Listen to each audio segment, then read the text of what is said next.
娘，女儿想死你了。我是你爹。楚芊芊面色一顿，伸出去的手肘瞬间拐了回来，接着将头转向旁妇人。鸡婆你好，初次见面，请多指教。敢问您今日亲临贵府，是来给旁边这老登拉皮条的吗？澄澈的陆眸中满是真诚。你在胡说什么？她是你母亲？这都是什么乱七八糟的称呼？一派风言风语。父亲恕罪，女儿不是故意冒犯，实在是饿得太狠了，才看花了眼，人畜不分。看着这凄楚可怜的小模样，楚季山面上一松，话锋一转，只要你答应。哎呦，我头晕眼花，四肢无力，连呼吸都困难了。太奶奶，您来了呀！楚芊芊朝着前方的虚无嚎了一嗓子，将楚季山的话打断，而后顺势躺下，双眼紧闭，如同一具尸体。老爷，你看他。刘氏皱着眉头望向旁边的楚季山。罢了，来人，先给小姐端些吃食，等她吃完再说吧。地上原本安详的尸体突然疼得瞪圆了双眼。我不吃素，多上荤菜，葱姜蒜都要，不要香菜。麻烦快一点，谢谢。紧接着又缓缓闭上了眼。跌了个跟，在自己家讨口饭，还得先学表演，倒反天罡。楚芊芊咬牙切齿，对着离去的两人重重啐了一句：真是倒霉，我怎穿到这家了？我是来自第57个民族，上班族，年纪轻轻就过上了月入10万，还差9万起的日子。就因为早上多睡了5分钟，电驴都快拧冒烟了。大清早在马路上上演了生死时速，最终连人带驴栽进了绿化带。楚芊芊瞬间成了死芊芊，享年20好几，没想到等再次醒来，发现我成了侯府千金，出生即骡马，这是什么神仙开局？权贵的爹，有钱的娘，豪门的家，等等，还有疯癫的我。接收完完整记忆，楚芊芊整张脸黑得五彩斑斓，闹了半天，命运的齿轮一点没转，人生的链子快要掉完。原来这具身体的原主在10岁的时候生母就去世了，而后他爹将外室刘氏娶进来做了续弦，而原主在继母进门的第2年就出了意外，掉进荷花池，虽然最后人被救上来了，却变得疯癫。恶毒的刘氏将他常年拘禁在府内最角落一个破败的小院子，吃不饱穿不暖，偶尔还会派人拿银针对他狂扎，还对外宣称在给他针灸治疗。更可恨的是，现在还要被迫代替刘氏的女儿楚灵嫁给京城第1狂徒韩王陆云之。既来之则安之，我要横扫傻笔，做回自己。这一次我将夺回原本属于我的一切。此时下人端着菜品走了进来。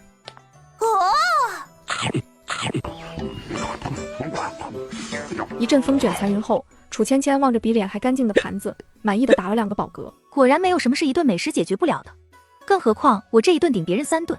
这时一阵困意来袭，楚芊芊直接一伸腿躺平，闭眼打鼾，一气呵成。下人在他耳边叫了都叫不醒。刘氏从楚芊芊的院子离开之后，便一直在房内等着，等他吃完饭亲口答应出嫁之事。什么？他吃完后直接睡着了？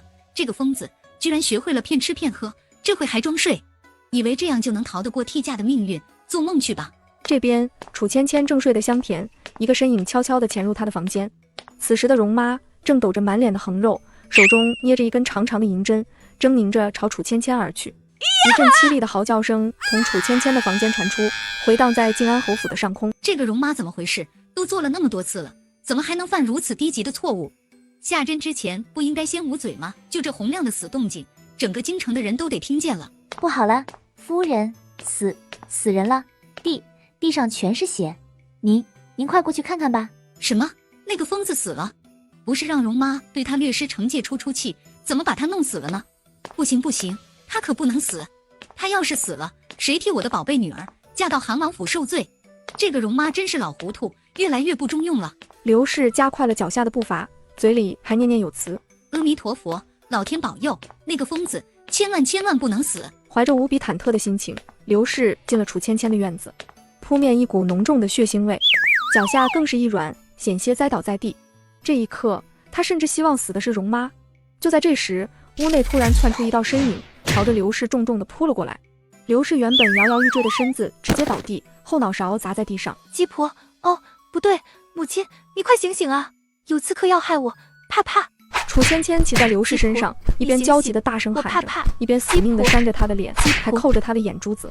功夫不负有心人，在他的殷切呼喊下，昏迷的刘氏悠悠转醒。太好了，这个疯子居然还活着！片刻的喜悦过后，刘氏眼中又切换成了大大的疑惑。那地上的血腥味是怎么回事？难道不，容妈？想到这一可能，刘氏两眼一翻，又昏了过去。鸡婆，哦不，母亲，枉您平时待容妈不薄，她居然想拿针偷偷扎您的女儿我，简直坏透了。幸好我一时兴起，抱着小叨叨睡觉，才没有让她得逞。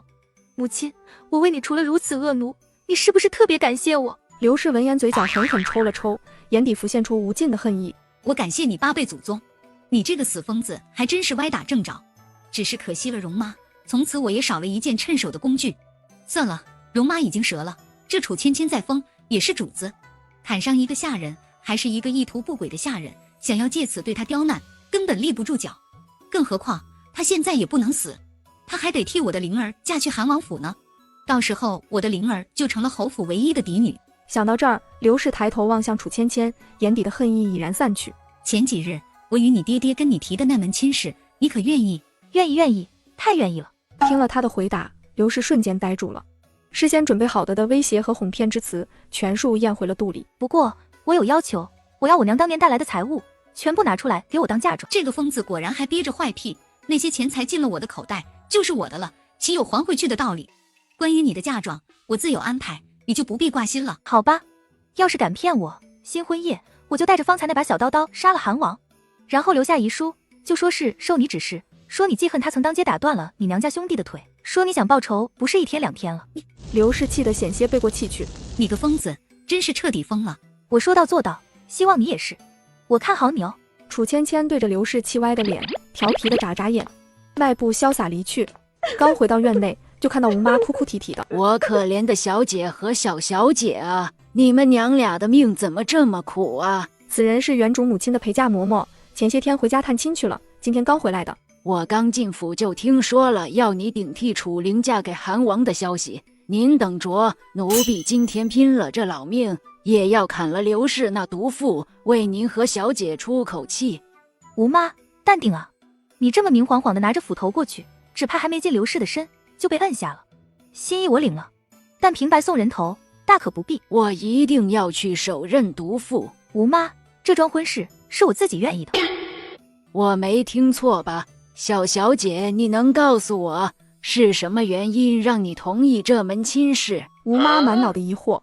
我听闻那位韩王长得绝美，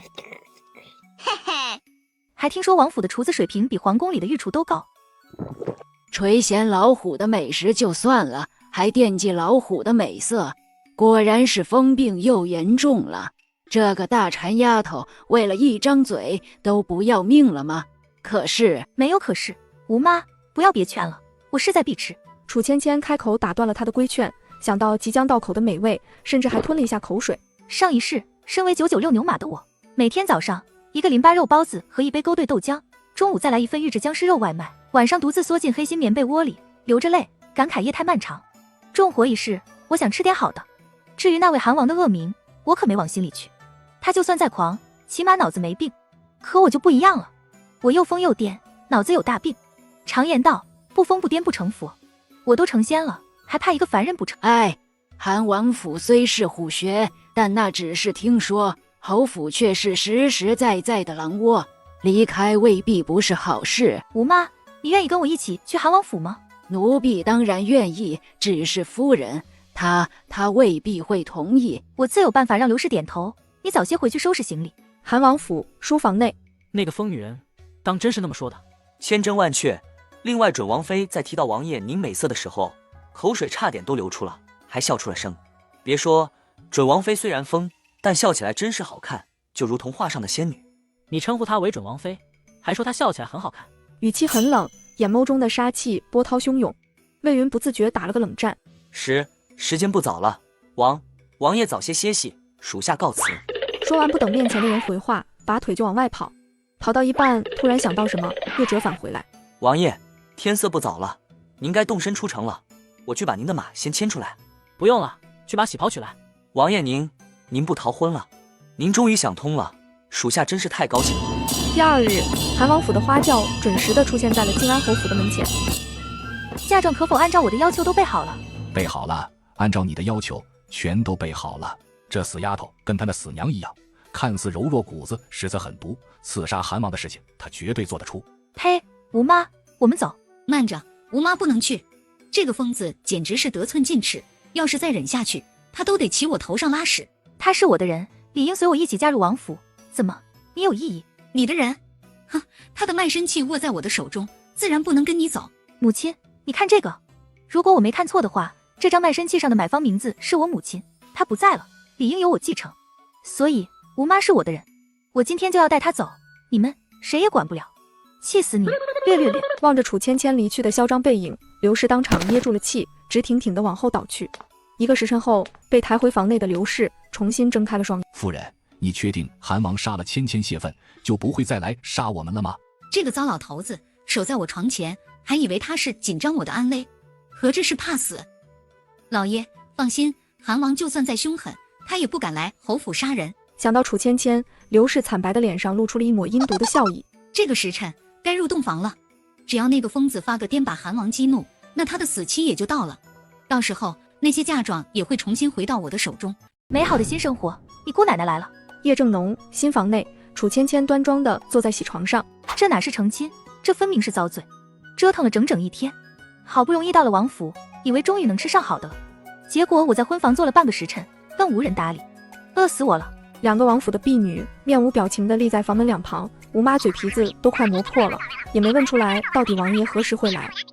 我算是看出来了，这分明就是韩王纳斯给我的下马威，以此表明他只是迫于皇威，并不是真心实意娶我。哼，不就一个不满意长辈包办婚姻的倔小子吗？好治。小小姐，你准备怎么做？我楚芊芊是谁？那可是10里8乡响当当的饭桶，吃过的盐比他吃过的饭都咸。今日敢对我摆谱，明日就让你跪着唱征服。楚芊芊朝着吴妈使了个眼色，后者微微颔首表示收到。有这么一个配合默契的搭档，一会必然是一出好戏。楚芊芊突然倒地，全身抽搐，纵然提前有过沟通，吴妈还是被眼前的状态吓到了。王妃啊，你怎么了？别吓奴婢，快醒醒啊！那白眼翻的只剩下眼白了。韩王府的婢女顿时心里有点慌了。王妃怎么啦？我家主子是老毛病犯了，要是得不到及时的救治，恐怕撑不了多久了。吴妈说着又开始嚎啕大哭。我去请大夫，我去向王爷禀告。毕竟王爷只是交代他们晾着新王妃，没说要晾死她。2位姑娘且慢，不用去请大夫，我带的有药，但大夫有交代，此药只能饭后服用，否则会引发腹痛而死。我家主子从早上到现在都没吃过东西，所以现在的当务之急是先传膳。关键时刻，吴妈终于从哭戏中抽身，将楚芊芊提前交代的台词念了出来。这服药方式着实有些古怪，莫不是这主仆2人联合演戏骗我们的吧？思忖间，眼神又望向了地上的楚芊芊，见她剧烈抽动了几下之后，直接闭眼晕了过去。婢女收起心中的疑惑，直接小跑着往厨房而去。王爷，你确定今晚不去厢房看看吗？本王去看什么？今晚是您的新婚之夜，当然要看新娘子了。况且王妃笑起来还那么好看，如童话。出去跪1个时辰。秋实刚进院子，就看到了跪在院子正中间的魏云，无奈地摇了摇头。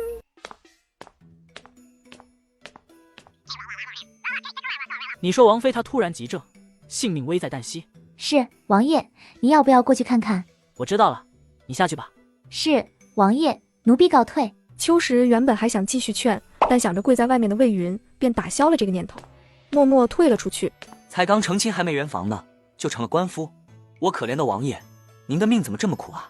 魏云不顾膝盖的疼痛，隔着窗对着书房内的陆云芝，哭得伤心欲绝。再多跪2个时辰，没有我的吩咐，不准进来。就在他哭得几近晕厥的时候，陆云芝不知何时出现在了他的面前，留下冰冷的一句话，往寝殿方向走去。一般的颠婆我不感兴趣，但颠成这样的，我有点好奇。此时的楚芊芊正抱着一个猪蹄啃得满嘴流油，一边啃还一边咂巴嘴。王府厨子的水平果然名不虚传，这猪蹄的味道绝美。小小姐虽然脑子不好，但胃口好啊，在吃饭问题上从来就没让人操过心，从小就是个好孩子。一阵风卷残云后，楚芊芊终于吃完了。吃饱了，喝足了，该思淫欲了。话说，去传话的婢女已经离开好大一会儿了，怎么这王爷还没出现？就在楚芊芊犯嘀咕的时候，一抹高大的身影突然闯进她的视线。我去，芥末缥缈。面对这张长在自己审美上的芥末脸，楚芊芊嘴都瓢了，眼睛一眨不眨，还闪着绿光，仿佛一头饿了10多年的豺狼在盯着一只可爱的小白兔。陆云芝被盯得有些发毛。外面关于本王的传言，你难道都没听说吗？你居然敢用这种有色眼光，赤裸裸的觊觎本王，就不怕我杀了你吗？怕，不存在的。存活一世，我早就看开了。走一步算一步，实在不行死半路。思及此，楚芊芊索性将作死进行到。听说了，外面都传你长得绝美，今日一见，果然名不虚传。嘿嘿嘿。他笑起来确实挺好看的，就是太猥琐了。等等，他刚才说我绝美，他在之前夸猪蹄的时候，好像也用了这个形容词。好一个疯婆子，竟然敢拿猪蹄与我相提并论。陆云之一气之下，脑子都乱套了，竟然鬼使神差的张口问了一句：本王与猪蹄孰美？如实回答，不许撒谎。你这话题转得让人猝不及防啊！猪蹄的味道我已经尝过，可王爷是何滋味，我还不知道呢，自然不好评判。要不您先让我尝尝。陆云之白皙的俊颜以肉眼可见的速度红了起来。这是什么虎狼之词？她一女子竟公然调戏良家夫男，她果然是个疯婆子。你想得美！陆云之重重的从口中挤出一句，满脸羞愤，仓皇而逃。哎，王爷别走啊，我还想就刚才那个问题的答案跟你进行更深入的探讨呢。哎，罢了，正好我今日有些乏累，先睡一觉再说。至于韩王的滋味，来日方长，改日再尝。带着猥琐的笑，楚芊芊突然低头往地上重重一砸，直接原地入寝。小小姐，你睡着了吗？为什么没呼噜声？完了完了，小小姐不是睡着了，是磕晕了。最后，在夏红和秋实的帮助下，三人合力将楚芊芊抬上床榻。翌日清晨，太阳当空照。早啊？不早了，已经辰时了。才7点啊，再睡一会儿。哎呦，姑奶奶，快睁开眼，可不能再睡了。太后娘娘还等着您去宫中一同用早膳呢。再睡一会吗？按照惯例，今日是要进宫向太后请安的。太后宫里还预备了早膳，等着王爷和你同用呢。在吴妈的阻拦之下，楚芊芊不情不愿地从被窝里起身，来到梳妆台前，闭着眼，听任吴妈给她梳妆更衣。好了，小小姐看一看，可还满意？原来我拾掇，还挺人模狗样的。她笑着走出了寝殿。陆云之早已在寝殿外等候多时。就单这么近看着，这个疯婆子还是拿得出手的。罢了，是福不是祸，是祸躲不过，就她吧，认命了。时辰不早了，快走吧，别让母后等急了。在粼粼的车轮声中，皇宫到了，马车在太后居住的慈安宫前停稳。陆云之照例走在前头，楚芊芊紧跟其后，一双滴溜溜的杏眼四下乱瞄，偷感十足。不知道的，还以为你是来踩点的。真是的，来之前只说不让乱说话，也没说不让乱看啊。很快，两人便入了正殿。儿臣见过母后，恭请母后圣安。楚芊芊学着陆云之的样子，向太后行了礼。这个逆子终于不用再打光棍了。想起这个逆子，太后太阳穴就直突突。明明小时候那么聪明乖巧，结果越长越歪。尤其是新帝登基之后的近2年，性子愈发肆意狂妄，甚至在民间被评为京城第1狂徒。眼下终于成亲了，太后将他细细打量了一番。这娇俏的脸庞，天真的笑颜，越看越喜欢。王妃想要什么，尽管开口。真的吗？哀家的话岂能有假？楚芊芊眼睛突然冒着绿光，陆云之突然想起他刚进门时的偷感，顿觉不妙。母后，王妃她什么都不缺，也什么都不要。你上一边去，这没你的事儿。混小子，竟然公然破坏我跟儿媳妇联络感情。芊芊，别听他的，这是咱娘俩之间的事儿。你想要什么就大胆说。好言难劝出血的娘，恭敬不如从命，那儿媳就不客气了。嘿嘿嘿，怎么有种不妙的感觉？在接下来的5分钟里，楚芊芊巴拉巴拉将自己从进了慈安宫之后，触眼所见的所有看起来值钱的物件，全都说了个遍。就连太后此时屁股下坐的那贵妃榻，她也没有放过。好了，就这些了，多谢母后。这个丢人现眼的贪财玩意儿，我以后再也不会带她一起出门了。玉嬷嬷，将王妃所指的东西全部安排打包装车。是。之后，韩王夫妇在慈安宫中用了一顿丰盛的早膳，饭后陪着太后说话。怎么了？是眼睛不舒服吗？没事，母后，我只是被您头上的发饰闪到了，它太有光泽了。王妃要是喜欢的话，哀家把它也送你了。这怎么好意思呢？母后，您今天赏赐我的已经够多了，这首饰我一定不能要，你就算给我戴上去，我也要把它摘下来还给你。哎呦，怎么摘不下来了？它好像长在了我的头上了。哎呦，好疼！陆云之实在无法直视楚芊芊浮夸的表演，索性直接闭上双眼。快戴着吧，别摘了。既然母后非要给，那儿媳就勉为其难的收下吧。谢谢母后，您对我真好，以后您就是我的亲娘，也希望您也能把我当成亲女儿，在钱和吃上有什么困扰，记得找我替您分担。好，好，时间不早了，我和王爷就先回去了，期待下一次的重逢，爱你哦。看着两人携手离去的背影，太后的心里别提有多美了。照这个情势下去，我离抱孙子不远了。差点忘了，贵妃她被儿媳妇拉走了。来的时候只有1辆马车，回去的时候变成了6辆，浩浩荡荡，满载而归。马车内，楚芊芊和陆云芝分坐两端，两两相。钱我有了，宫廷御膳也吃了，现在好看的爷们就坐在我对面，真是美好生活啊。反观对面的陆云芝，因昨晚睡的书房硬板床，一夜都没睡好，今日又一大早起来进宫请安，导致她这回没有一点精神。来吧，姐的肩膀借你靠一靠。切，哥不稀罕。陆云芝嘴硬的一口拒绝，但架不住困意袭来，妥协了，歪头靠了上去。呵，男人就是这么口是心非。回到王府已经正午时分，楚芊芊就迫不及待的连同昨日她的那些嫁妆，还有今日的赏赐，全都搬了进去。补了一觉的陆云芝从旁边路过，好奇的伸头看了一眼。好家伙，这乃是库房，这分明就是座金山。这2年因为一些事花去了王府大半的银钱，现在我手里的钱都只够应付王府日常最基本的开销，他竟然那么多。此时面对这座金山，他实在是很难做到无动于衷。俗话说见面分一半，今日母后的赏赐，你是不是应该分我一半？陆云芝扬起眉眼，笑得一脸灿烂，用美色迷惑你，不信你不给。就在陆云芝以为他被自己蛊惑，要点头答应的时候，楚芊芊转身阔步离去。美色在金钱面前一文不值，更何况凭我俩如今的关系，完全可以白嫖。再花钱，岂不是脑壳坏掉了？夜已深，新婚第2夜，陆云芝躺在书房的榻上，翻来覆去睡不着。陈个清，连寝殿都被那个疯女人霸占，这床又窄又硬，本就只适合小憩，睡一整宿简直是要了我命。我京城第一狂徒，让一个疯女人给欺负了，岂不是对不起我的人设？这可不行。陆云芝从床榻上一跃而起，抬腿就往外走去。寝殿内，楚芊芊刚躺床上准备睡觉，一个高大的身影突然闯了进来。你起来，去睡书房，这是我的床。听到没？我让你起来。我一个女孩子，你让我睡书房，你心怎么那么冷？怪不得叫韩王。起来，我要睡床。我不起，这是我的床，我自打进了王府，我就是睡的这屋，我只认这张床。你来王府才2天啊，在此之前的那些年，这张床可都是我在睡啊。要说认床，还有比我更认这张床的人吗？反正你休想让我离开这张床。既然你这疯婆子如此不听劝，那就别怪我动武。陆云芝袖子一撸，伸出胳膊去扯楚芊芊，打算直接将她从屋里扔出去。楚芊芊如同一只壁虎一般，将身体紧紧地贴在床上。陆云芝用力扯了好几下，愣是没扯出来。如此反复几10次之后，累了，闭眼往后一倒，四肢一伸。一起睡吧。随着他平稳的呼吸，腹肌也跟着有节奏的起伏，这性张力瞬间拉满。楚芊芊一边狂吞口水，一边伸出了魔爪。这手感太好了吧？感觉怎么样？好。想不想继续摸？想。把你今天的赏赐分我一半。哼，就知道事出反常必有妖，感情在这等着我呢。你居然贼心不死，还在惦记我那些赏赐，那可是我凭本事要来的。你想要，起码得拿出足够的诚意。如果分你一半就可以随便摸吗？当然。那还能做点别的吗？那是另外的价钱。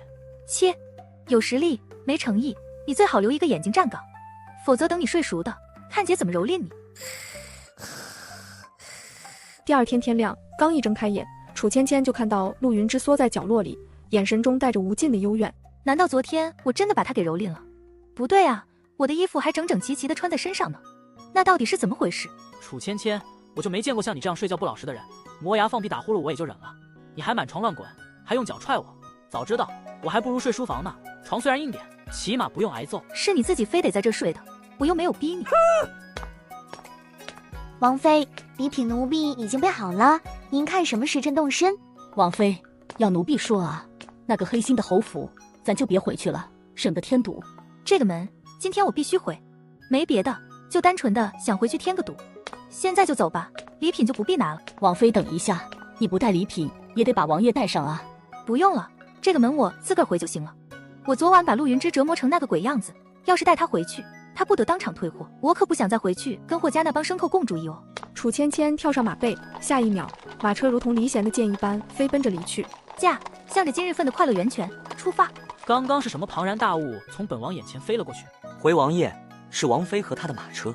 这个疯婆子，自己上天就算了，竟然还带着我的马车。我巴巴的赶来陪她回娘家，她竟然撇下我独自走了，还是飞走的？陆云芝越想越气。魏云，备马。老爷、夫人，韩王府的马车已经到府门口了。听到下人的禀告，霍继山和刘氏立马双双对视，各自都从对方的眼睛里看到了巨大喜悦。依照韩王如此残暴的个性，那个疯子可能被韩王咔嚓了。怀着激动的心，楚继山和刘氏往前厅走去，内院的楚灵也急忙赶去前厅。我苦命的姐姐啊，妹妹回来迟了，连你的最后一面也没见上，我好遗憾，我自责啊。楚灵儿一边走一边装模作样，哭得肝肠寸断。谢晶妹妹别哭了，你好命的姐姐，我回来了。你怎么会出现在这里？当然是为了再见你一面，弥补你人生的遗憾啊，我的好妹妹。妹妹，我怎么感觉你见到我不是很开心呢？怎么会呢？见到姐姐，我真是太高兴了。真的吗？我不信，除非你笑一下。楚灵儿被他逼得下不来台，无奈只好生硬地扯动嘴角，勉强挤出一丝笑。真丑，比哭还难看。这个狡猾的刘氏，到底把东西藏到哪里去了？楚冲正撅着屁股蹲在草丛里逮蛐蛐，他是楚继山与刘氏生的儿子，今年10岁，成天不是下河捉鳖，就是草丛里逮蛐蛐，反正就是不爱读书。真是活见鬼了！是谁在背后突袭本少爷？赶紧给我滚出来！这次是3连发，并且都砸到了他的脸上，简直岂有此理！看我不打死你！楚冲想要把背后的人揪出来，狠狠教训一顿。啊，你是人是鬼？母亲说你死了，被韩王杀了，你怎么会在这里？楚冲这几天一直在听他娘念叨要把那些嫁妆重新要回来，便想当然以为楚芊芊已经死了。我死得好惨啊，还我命来！大姐，害你的人是我娘，你要报仇去找她，千万别乱杀无辜啊！帮我找样东西，找到了我就饶你一命，找不到我就把你带走。我帮你找，我一定帮你找到，求求你不要把我带走。很快，楚芊芊带楚冲再次回到了刘氏的房内，去把你娘藏起来的暗匣找出来。楚冲朝床边走去，拿出了一个暗匣。原主小时候外公送给他的生辰礼物，每一件都价值不菲，果然被刘氏吞了。大姐东西找到了，大姐不用带走我了吧？你滚吧。另一边，楚继山和刘氏匆匆赶到府门口查看，一个空荡荡的马车，什么都没有。王爷呢？怎么空空的？母亲，楚芊芊在后院呢。什么？那个疯婆子还没死？刘氏当即就往后院奔去，看着房内的一片狼藉，两眼一黑，差点当场昏死过去。青天白日，竟然遭了贼！娘，不是遭了贼，是见了鬼。听完儿子的讲述，刘氏气到发疯。你这个人鬼不分的饭桶，看我今天不打死你，气死我了！这箱黄金是最后一点值钱的东西了，藏得这么好，楚芊芊轻易是找不到的，结果被你这蠢儿子给出卖了。楚芊芊去厨房吃饱后，倒地冲睡觉。在他的观念里，这两个词就应该连在一起，永远不分离。等他再次睁开惺忪的睡眼，完了，大意了，给我狠狠的打！王爷，快救我！在场的人不约而同地回过头看去。你这个贱人，竟然敢骗我，给我往死里打！既然韩王没一起回来，说明韩王不在乎你，一个被夫家扫地出门的弃妇，就算今天把你打死了，也没什么要紧。这是皇上赐婚，我死了，你不怕皇上追责吗？要是皇上问起来，就说你是被弃之后悲愤自戕，嫁妆要回来的同时，说不定还能再讹一笔补偿。给我打！楚芊芊突然掏出一把斧头，来啊，互相伤害啊！今天不是你们死，就是你们亡，有一个算一个，谁他妈也别想活着离开。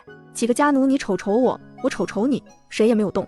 我们只是几个卑微的家奴，一个月也挣不了几两银子，没必要这么拼命。今天谁把他拿下，我赏黄金100两。原本有些犹豫的家丁眼睛立马亮了一下，拎着棍子就上前。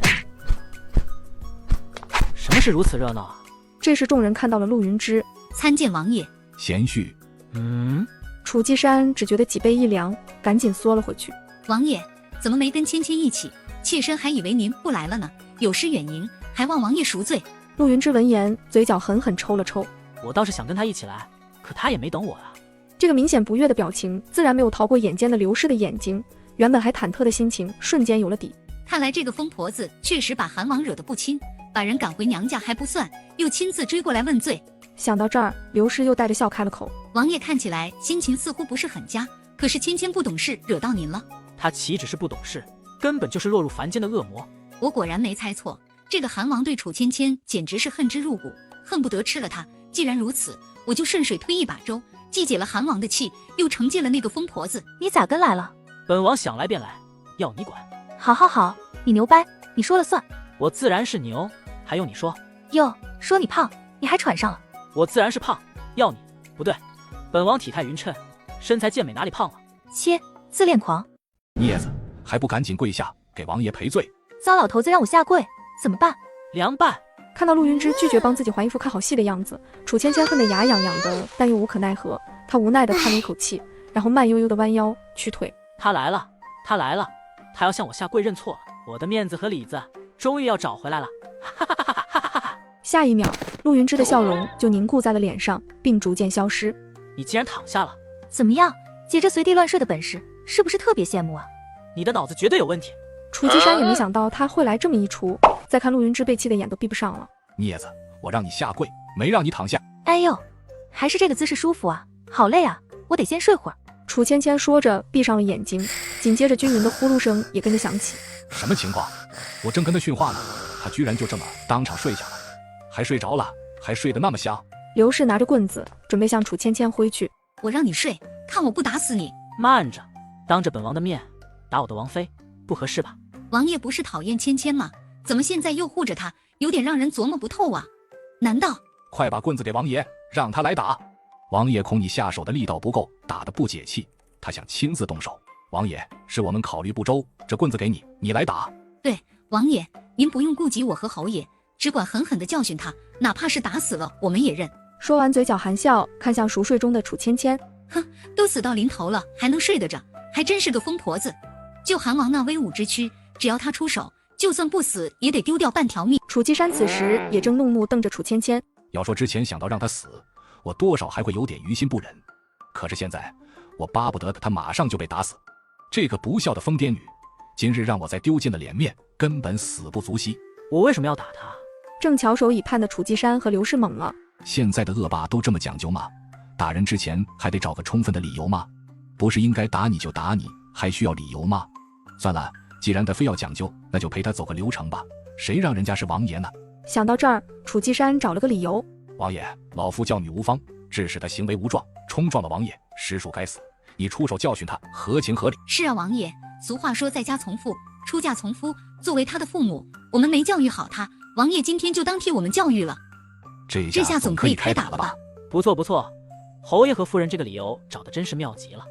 来了来了，他终于要动手了。来人，将晋安侯夫妇各打20大棍。是，属下遵命。早就在一旁摩拳擦掌的魏云闻言立马窜了进来。什么情况？刚才还说的好好的，怎么突然挨打的人从那个疯婆子就变成了我们俩？王爷，是不是有什么误会呀？是啊，王爷，有什么话咱好好说。教女无方，这可是你们亲口说的，子不教，父之过。王妃行为无状，惹了本王，侯爷和夫人理应为此负责。这顿打你们挨得不亏，给我狠狠的打。是。王爷饶命啊！哎呦，我这把老骨头啊，要碎了呀！快别打了，我知道错了。哎呦，我的病啊，开花了。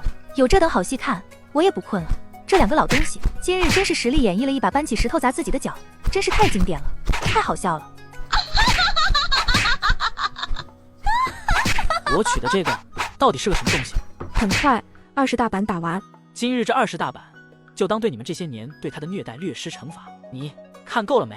看够了就跟我回去。说完，不等他回答，抬腿离去。楚芊芊赶紧狗腿的跟上。今天这赌添得痛快，陆云芝当属手工，等晚上回去，我一定要好好的感谢他一番。嘿嘿嘿。楚灵来看到双亲这样的状况，朝着陆云芝离去的身影追了上去。王爷且慢，臣女的父母教女无方，王爷此番责打是他们该受的。但臣女以为姐姐的言行无状，也不能全怪在我父母身上，姐姐的言行无状，也不能全怪在我父母身上。父母教我琴棋书画样样精通，姐姐这种性格，即使再苦心教导，也抵不过本性里的卑贱和顽劣。还希望王爷明察秋毫，不要冤枉无辜，更不要放过真正的坏人。听了楚灵儿这通拐弯抹角的长篇阔论，楚芊芊很是气愤。你说说你，学点什么不好，非得学剑还是暗剑？有本事你学我明骚啊！可真是给你脸了，拿自己和我做对比，你以为你很优秀吗？你琴棋书画样样精通，我还煎炒烹炸个个都吃呢。你就是千年老狐狸，万年老绿茶，又苦又骚，我呸！骂完之后，楚芊芊朝着楚灵儿扬了扬眉毛，神情里透着一股得意。谁还不是社会的边角料，妈妈的小骄傲了呢？哼！王爷，你可要替臣女做主啊！您听听他口中骂的那些话，莫说是正经世家小姐，就是寻常民妇也骂不出来啊。姐姐当着您的面都敢这么嚣张跋扈，根本就是没把你放在眼里。他折辱了臣女和侯府是小，但丢了王爷您和王府的脸面，可就罪过太大了。恳请王爷对姐姐施以严惩，方才不失您的颜面啊。本王想起来了，你是王妃的妹妹，刚才问责的时候居然把你漏了。魏云，属下遵命。为什么挨骂的是我，挨打的还是我？这个世界也疯了吗？我不服。而这俩疯癫夫妇并肩走出了靖安侯府。夜晚，韩王府，王爷，今日回门你可是立了首功，确定不让我好好的对你感谢一番吗？大可不必，你的感谢我受不起。陆云芝逃离寝殿，奔向书房。又是孤枕难眠的一晚，哎，好烦。天已经亮了，疯癫少女楚芊芊还在床上做梦。梦里的她来到了一家南风馆，一口气点了18个风格迥异的小官，捶腿的、捏肩的、弹琴的、舞剑的，还有坐在她大腿上唱曲的。睡梦中的楚芊芊口水都流出来了，还不自觉地跟着吟唱了起来。心无旁骛相对四目，不让我就深深中了你的蛊。心无旁骛相对四目。一阵嘈杂的吵闹声突然从前院传来，打断了楚芊芊的小曲儿，也惊醒了她的好梦。谁呀？一大早在这叽叽喳喳，扰我清梦。秦公子，你别喊了，王爷他真的不在家，奴才没骗你。我不信，他肯定是因为心虚在躲我，放我进去，我要找他算账，他竟然瞒着我偷偷成亲。你谁呀？搁这吵吵啥？你管我？你谁呀？你怎么在我大哥家？王妃，这位是护国大将军秦子琼的公子秦昭。秦公子，这位是韩王妃。听完守卫的介绍，秦昭和楚芊芊俱是一愣，同时望向对方。大嫂，二弟，哈哈哈，真是大水冲了龙王庙，一家人不认识一家人。来来来，二弟快请进。二弟，我和王爷成亲那日，你怎么没来参加呢？关于这件事，秦昭原本有一肚子的气。我总不能告诉他，因为我将爹窖藏的20年陈酿花雕酒偷偷拿去参加兄弟儿子的周岁宴，又将孩子的童子尿装进坛子里带回来，重新放进了地窖，被我爹一顿竹笋炒肉之后扔进了祠堂罚跪，还不让出门。这事儿能让楚芊芊知道吗？必然不能。作为京城第2狂徒，我丢不起这个人。那啥，前段时间我太奶和太爷想我了，征得我家老爷子的同意后，我便过去陪了他们一段时间。看不出来，秦公子也是极有孝心和耐心。因为老人住得有点远，我得知你们的婚期之后，就赶紧往回赶，结果还是错过了。哦，原来是这样啊！婚期在成亲前半个月就定下来，他都没能赶回来，那得住得有多远啊？该不会是在西境边陲吧？没能在大喜那天为你和大哥亲自送上祝福，我深感遗憾和亏欠。小弟今日给大嫂赔个不是。二弟不必太过自责，下次等我再成亲，你记得到场就好。那是自然，等到你下次成亲，我必须到场，绝对不会再像这次一样错过了。好，没问题，那咱就这么说定了。这俩货，一个敢说，一个敢应，丝毫没意识到这场对话有什么问题。快晌午了，二弟要不就留下，用完午膳再走也不迟啊。不了，大嫂，我爹还搁家等我呢，我得回去了。那行，那就不留你了，下次带着叔叔一块过来玩。好的，大嫂，你留步，记得转告我大哥，晚上有时老地方不见不散。放心吧，我一定会帮你带到的。慢走啊，二弟。有时老地方不见不散。晚上，楚芊芊还在净琢磨这老地方在哪，就连陆云芝站在她面前都没有察觉。怎么有心事？遇见了一件烦心的事情。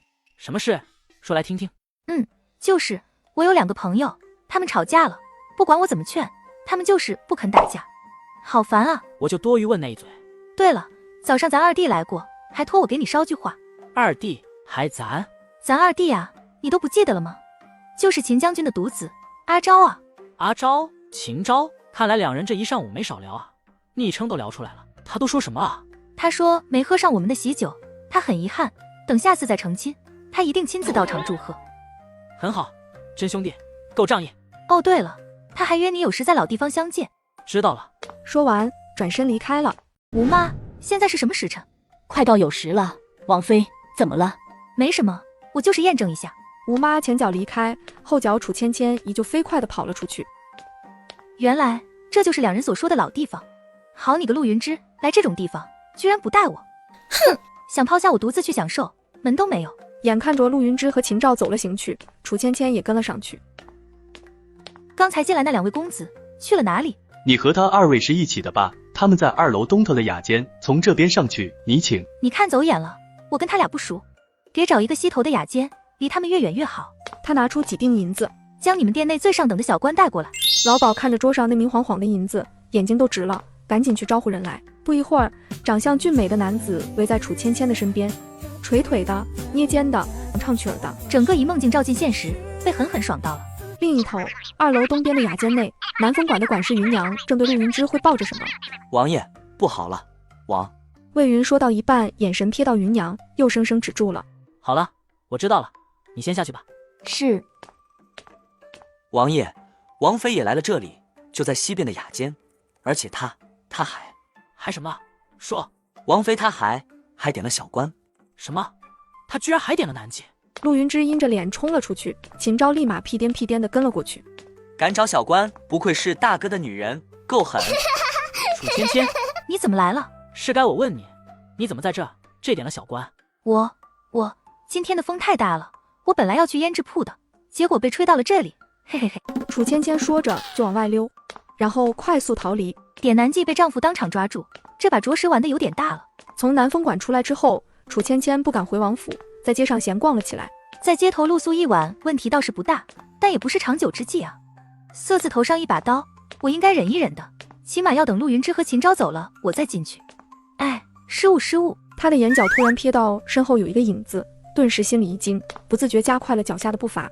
在追逐了2条街之后，楚芊芊实在跑不动了，索性停了下来。左右都是个死，累死太受罪了，还不如被糟蹋完再被杀，起码还享受了。说不定大哥看在我十分配合的份上，还能饶我一命。想到这，楚芊芊便坦然转过身去，等待接受蹂躏。突然发现一直跟着他的，竟是方才唱曲儿的那位美人。怎么是你？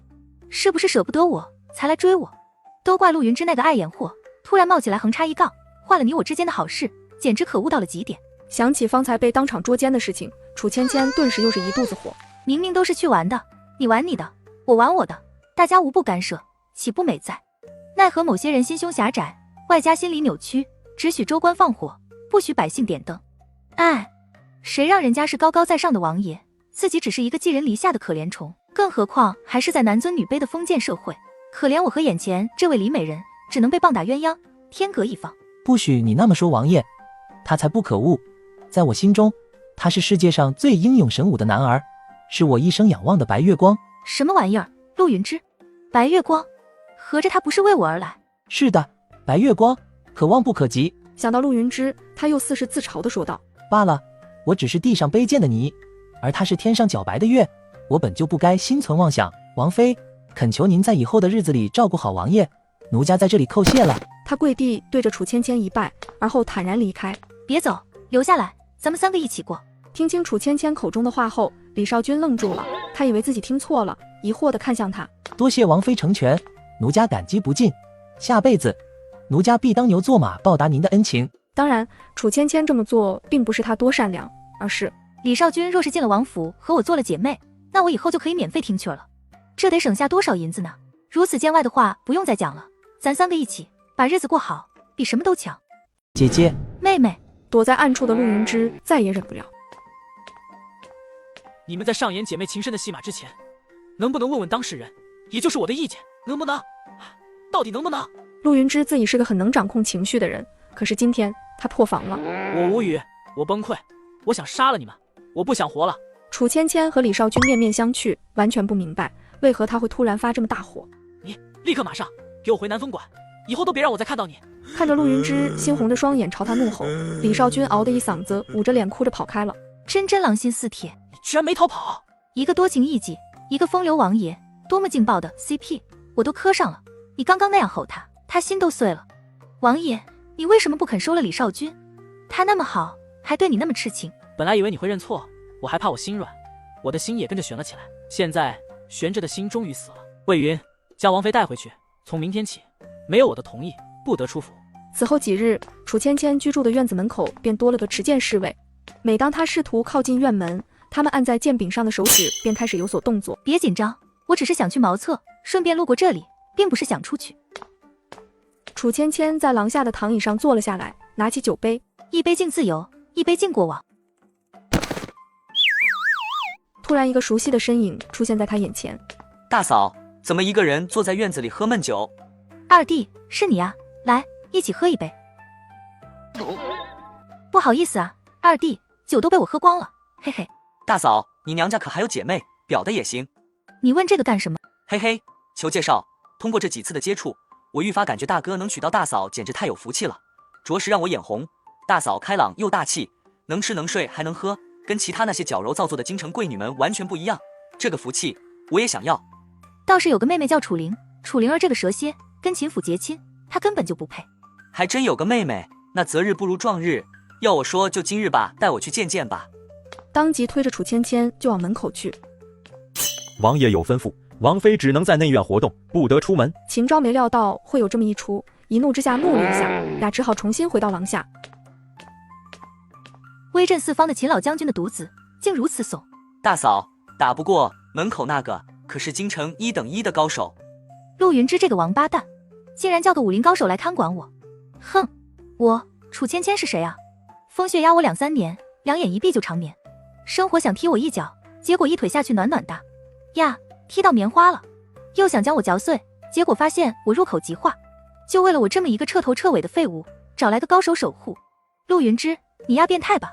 是啊，大哥做的有些过了。大嫂，你不就是身不由己？那日风太大，吹去了趟南风馆吗？至于如此小肚鸡肠吗？那些风月场所，男人去的，女人自然也应去的。像大嫂此等女中豪杰，自然更去的。不得不说，大哥这番操作，实属有些不够男人了。秦昭在这一刻甚至觉得陆云之有些配不上楚芊芊了。大嫂莫急，小弟我自有妙计。什么妙计？我记得这府里有个狗洞，要不……这算什么妙计？不过也别无他法了，钻吧。楚芊芊和秦昭两人从狗洞钻出来后，坐上了马车。马车远离王府之后，楚芊芊原本是想直接下车逃跑的，但是死脑筋的秦昭说啥也不让她下去，非要她带自己去认识一下楚灵儿。拗不过她，只好硬着头皮跟她来到了楚府门前。不成想，远远就看到楚灵儿坐上马车，向城西奔去。二弟，今天是什么日子？今日是3月初3。3月3，走，去城西的大觉寺。约莫半个时辰，到达了大觉寺。此时，一辆气派的马车也在山门口停了下来。娘，小心脚下。我没瞧错的话，刚才那2位是安国公夫人和世子沈恒之吧？咱妹今天是为这2个人来的。没错，他打算跟沈恒之来个偶遇，彼此对上眼后再暗通款曲，待珠胎暗结，再以此为筹码，嫁入国公府。安国公夫人是位虔诚的佛教徒，每月初1、15都会来大觉寺礼佛。世子沈恒之是个孝子，不时也会陪着母亲前往。你家这个心机妹妹，我突然没有那么想娶了呢。来都来了，今天楚灵落在我手里，我非给她点颜色瞧瞧。我算是看出来，大嫂你从始至终就没打算给我介绍对象，现在更是蹭着我的马车，大老远赶来报复楚灵儿。怎么，你不愿意？没有，大嫂的敌人就是我的敌人。大嫂，一会儿需要我怎么配合？走，我们先上去。不就是几阶小小的台阶吗？看我轻松拿捏。楚芊芊迈开大步往上爬，只是谁爱爬谁爬，反正我是不爬了。这破台阶比我的命都长，不等报复上楚灵儿，我自己都得先报废了。脑袋往后一仰，就地入寝。大嫂，醒醒，你醒醒啊！你这随地大小睡啊！此时楚芊芊还打起了呼噜。秦昭突然有了一个主意，大嫂，只要你爬上去，给你500两，怎么样？楚芊芊正做梦捡钱呢，当即笑逐颜开。1刻钟后，我们山顶相见，再见。秦昭还没反应过来，就看见一道黑影从眼前闪过，楚芊芊消失了。原来有钱不仅能使鬼推磨，还能让人变异。